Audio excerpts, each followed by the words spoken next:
ডালিম চোর এবং আল আশমাইর বুদ্ধিদীপ্ত পর্যবেক্ষণ। ডালিম চোর এবং বিবিদ আল আশমাইক ৭৪০৮৩১ খি।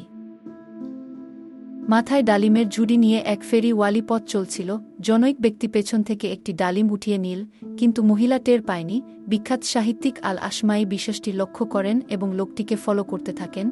পথিমধ্যে এক ভিক্ষুক দেখে লোকটি সেই ডালিমটি দান করে। আশমাই অবাক হয়ে জিজ্ঞেস করেন, কি ব্যাপার, তুমি চুরি করা ডালিমটি ফকিরকে দান করলে? আমি তো ভেবেছিলাম তুমি ক্ষুধার্ত, তাই চুরি করেছ। লোকটি মাথা ঝুঁকিয়ে বুদ্ধিদীপ্ত ভঙ্গিতে বলল, শাইখ, আমি ব্যবসা করি। আশমাই জানতে চাইলেন, কিসের ব্যবসা? একটু বুঝিয়ে বলতো। লোকটি বলল, দেখুন, আমি ডালিম চুরি করে একটি পাপ করেছি এবং এটি দান করে ১০ নেকি করলাম। ১০ থেকে ১ বিযোগ করলে ৯ থাকে। এভাবে আমি পাপ পুণ্যের ব্যবসা করে থাকি। বুঝলেন বিশ্বাসটা?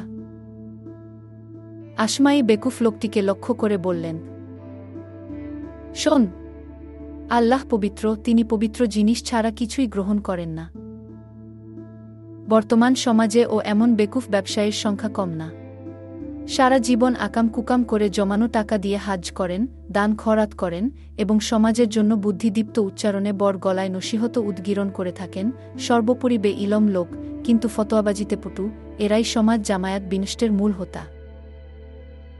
আল্লাহ আমাদের সবাইকে সঠিক বুঝ দান করুন, আমিন।